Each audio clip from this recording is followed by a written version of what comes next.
അപ്പോൾ ഇതൊന്നും ഒരു ഏരിയൽ സർവൈലൻസ് ആണ് ചെയ്യുന്നത്. ആ ക്രൗഡിനിടയിൽ ആ ആളുണ്ടോ ഇല്ലയെന്ന് നമുക്ക് ഫേസ് ഡിറ്റക്ഷൻ വെച്ച് നമുക്ക് കണ്ടുപിടിക്കാൻ പറ്റും. ഹെവി ലിഫ്റ്റ് ഡ്രോൺ എന്ന് പറഞ്ഞാൽ ഈ ഡ്രോണിന് 10 കിലോ വരെയുള്ള വെയിറ്റ് ലിഫ്റ്റ് ചെയ്യാൻ പറ്റുന്ന ഡ്രോണാണ്.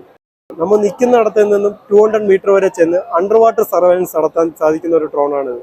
ട്രക്ഡ് ഡ്രോൺസ് എന്ന് പറയും.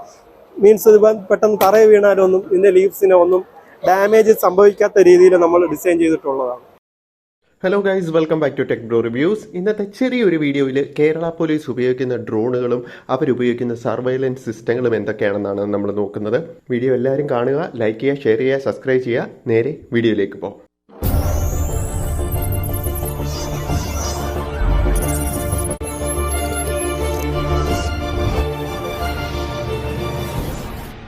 ഇത് കേരള പോലീസിൻ്റെ ഡ്രോൺ ഫോറൻസ് ലാബിൽ ഡെവലപ്പ് ചെയ്ത ഡ്രോണുകളാണ് ഇവിടെ ഇരിക്കുന്നത്.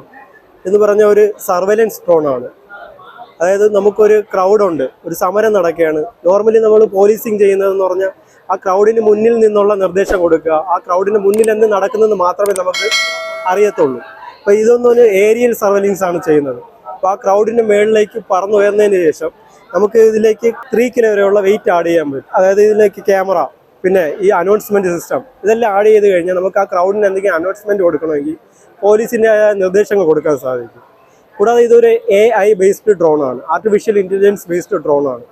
ഇതിലേക്ക് നമുക്ക് കുറച്ച് ആൾക്കാരുടെ, അതായത് പ്രതികളുടെ എന്തെങ്കിലും ഡേറ്റാസ്, നമ്മൾ സസ്പെക്ട് ചെയ്യുന്ന ആൾക്കാരുടെ ഡേറ്റാസ് ഉണ്ടെങ്കിൽ അത് ഇതിൽ ആഡ് ചെയ്ത് കഴിഞ്ഞാൽ ആ ക്രൗഡിനിടയിൽ ആ ആളുണ്ടോ ഇല്ലയെന്ന് നമുക്ക് ഫേസ് ഡിറ്റക്ഷൻ വെച്ച് നമുക്ക് കണ്ടുപിടിക്കാൻ പറ്റും. കൂടാതെ ആ ക്രൗഡിൽ എത്ര ആൾക്കാരുണ്ട് എന്നുള്ളൊരു കാൽക്കുലേഷൻ നമുക്ക് എടുക്കാൻ സാധിക്കും. അങ്ങനെയുള്ള ഗുണമെന്ന് വെച്ചാൽ നമുക്ക് ആ സ്ഥലത്തേക്ക് എത്ര പോലീസുകാർ എത്തണം എന്നൊരു മുൻകൂട്ടമായിട്ടുള്ളൊരു കാൽക്കുലേഷന് വേണ്ടിയിട്ട് സാധിക്കും. അങ്ങനെ യൂസ് ചെയ്യുന്ന ഒരു ഡ്രോണാണ് ഈ സർവൈലൻസ് ഡ്രോൺ. ഇതെന്ന് പറയുന്നത് ഒരു ഹെവി ലിഫ്റ്റ് ഡ്രോണാണ്. ഹെവി ലിഫ്റ്റ് ഡ്രോൺ എന്ന് പറഞ്ഞാൽ ഈ ഡ്രോണിന് 10 കിലോ വരെയുള്ള വെയിറ്റ് ലിഫ്റ്റ് ചെയ്യാൻ പറ്റുന്ന ഡ്രോണാണ്.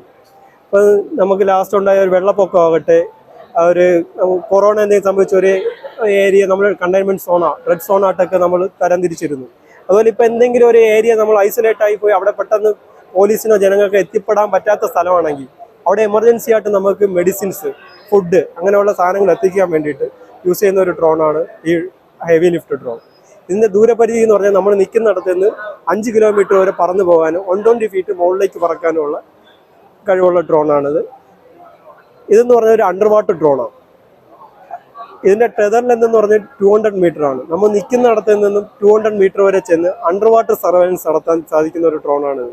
അതായത് ഇപ്പോൾ നമുക്ക് ഒരു ഡാമിൻ്റെ അണ്ടർഗ്രൗണ്ട് സ്ട്രക്ചേഴ്സ് ആകട്ടെ, എന്തെങ്കിലും ഒരു ക്രാക്ക് ഉണ്ടെങ്കിൽ നമുക്ക് ആ അണ്ടർഗ്രൗണ്ടിൽ ചെന്നതിന് ശേഷം അവിടുത്തെ വീഡിയോ ഫുട്ടേജ് അല്ലെങ്കിൽ ഫോട്ടോസ് നമുക്ക് എടുക്കാൻ വേണ്ടിയിട്ട് യൂസ് ചെയ്യുന്ന ഒരു അണ്ടർ വാട്ടർ ഡ്രോൺസാണ് നമ്മൾ കാണുന്ന ഈ അണ്ടർ വാട്ടർ ഡ്രോൺസ്. കൂടാതെ നമ്മൾ ഈ ഡ്രോൺ ഫോറൻസ് ലാബിൽ തന്നെ പോലീസുകാർക്ക് ഈ ഡ്രോൺസ് ഫ്ലൈ ചെയ്യിക്കാൻ വേണ്ടിയിട്ടുള്ള ട്രെയിനിങ് കൊടുക്കുന്നുണ്ട്. ആ ട്രെയിനിങ് കൊടുക്കാൻ വേണ്ടിയിട്ട് നമ്മൾ യൂസ് ചെയ്യുന്ന ട്രെയിനിങ് ഡ്രോൺസുകളാണ് നമ്മളിവിടെ കാണുന്ന ഈ ഡ്രോൺസുകളെന്ന്. അതായത് കണ്ടാലും അറിയാം, ഇതെല്ലാം നമ്മൾ സ്പെഷ്യലായിട്ട് ഡിസൈൻ ചെയ്ത പാർട്ടുകളാണ്. ട്രക്ഡ് ഡ്രോൺസ് എന്ന് പറയും. മീൻസ് ഇപ്പം പെട്ടെന്ന് തറയെ വീണാലൊന്നും ഇതിൻ്റെ ലീവ്സിനെ ഒന്നും ഡാമേജ് സംഭവിക്കാത്ത രീതിയിൽ നമ്മൾ ഡിസൈൻ ചെയ്തിട്ടുള്ളതാണ്. ഇപ്പോൾ ഈ ഡ്രോൺസൊക്കെ ആവട്ടെ, ലീവ്സ് എന്ന് പറയുന്നത് എക്സ്പോസ്ഡ് ആയിട്ട് ഇരിക്കുകയാണ്. എന്തെങ്കിലും തട്ടിയാൽ ഡാമേജ് സംഭവിക്കും. ഇതൊക്കെ എന്ന് പറഞ്ഞാൽ ഇതാണ്ട ഈ ലീവ്സിനെ പ്രൊട്ടക്റ്റ് ചെയ്തുകൊണ്ടുള്ള കാർബൺ ഷീറ്റാണ് ഇരിക്കുന്നത്. എന്തെങ്കിലും ഡാമേജ് സംഭവിച്ചാൽ തന്നെ നമുക്ക് ലാബിൽ തന്നെ നമുക്ക് ഇതിനെ റീപ്ലേസ് ചെയ്യാൻ മെയിൻ്റനൻസിനുള്ള സൗകര്യം ഉള്ള ഇതെല്ലാം. ഇതിൻ്റെ FBB എന്ന് പറയും. ഈ ഡ്രോൺസ് നമ്മൾ പറത്തുമ്പോഴത്തേക്കും ഇതിൽ കിട്ടുന്ന ക്യാമറ ഫീഡ് നമുക്ക് ഈ വിഷ്വൽസ് എല്ലാം നമുക്ക് കിട്ടുന്നത് ഇതുവഴിയാണ്. ഈ FBB എന്ന് വെച്ചാൽ ഫസ്റ്റ് പേഴ്സൺ വ്യൂ എന്നാണ് പറയുന്നത്. നമുക്ക് ഈ ഫസ്റ്റ് പേഴ്സൺ വ്യൂ വഴി നമ്മൾ കണ്ടാണ് ഈ ഡ്രോൺ എല്ലാം പറത്തുന്നത്. അതിൻ്റെ പാർട്സുകളാണ് ഈ RC എന്ന് പറയുന്നത്. ഇതൊരു RC ആണ്, റിമോട്ട് കൺട്രോളറാണ്. ഈ റിമോട്ട് കൺട്രോൾ ഉപയോഗിച്ചാണ് നമ്മൾ ഈ ഡ്രോൺ എല്ലാം പറത്തുന്നത്. ഇതിലൊരു സിഗ്നൽ ട്രാൻസ്മിറ്ററും കാണും, ഡ്രോണിൽ നിന്ന് ഒരു റിസീവറും കാണും. സെയിം രണ്ടിലും കാണും, റിസീവറും ട്രാൻസ്മിറ്ററും. അത് ഉപയോഗിച്ചതിന് ശേഷം ഇവിടെ നിന്ന് സിഗ്നൽ നമ്മൾ ട്രാൻസ്മിറ്റ് ചെയ്ത് കൊടുക്കും, അവിടെ ഡ്രോണിൽ റിസീവ് ചെയ്യും. നമ്മൾ കൊടുക്കുന്ന കൺട്രോൾ അനുസരിച്ചുകൊണ്ട് ഇതിനകത്തുള്ള ഫ്ലൈറ്റ് കൺട്രോളർ വർക്കാവുകയും നമ്മളെ പ്രൊപ്പലേഴ്സ് കറങ്ങും. നമ്മുടെ നിർദ്ദേശം അനുസരിച്ച് എവിടെയാണോ പോകേണ്ടത് അങ്ങോട്ടേക്ക് ഈ ഡ്രോൺ പോവുകയാണ് ചെയ്യുന്നത്. അതിനുള്ള ഒരു കൺട്രോളറാണ് നമ്മൾ കാണുന്ന ഈ RC. അപ്പോൾ ഈ വീഡിയോ എല്ലാവർക്കും ഇഷ്ടമായെന്ന് വിശ്വസിക്കുന്നു. ഇഷ്ടമായി ലൈക്ക് ചെയ്യുക, ഷെയർ ചെയ്യുക, സബ്സ്ക്രൈബ് ചെയ്യുക. അടുത്തൊരു വീഡിയോയുമായി കാണുന്നതുവരേക്കും സൈനിങ് ഓഫ്. Good bye.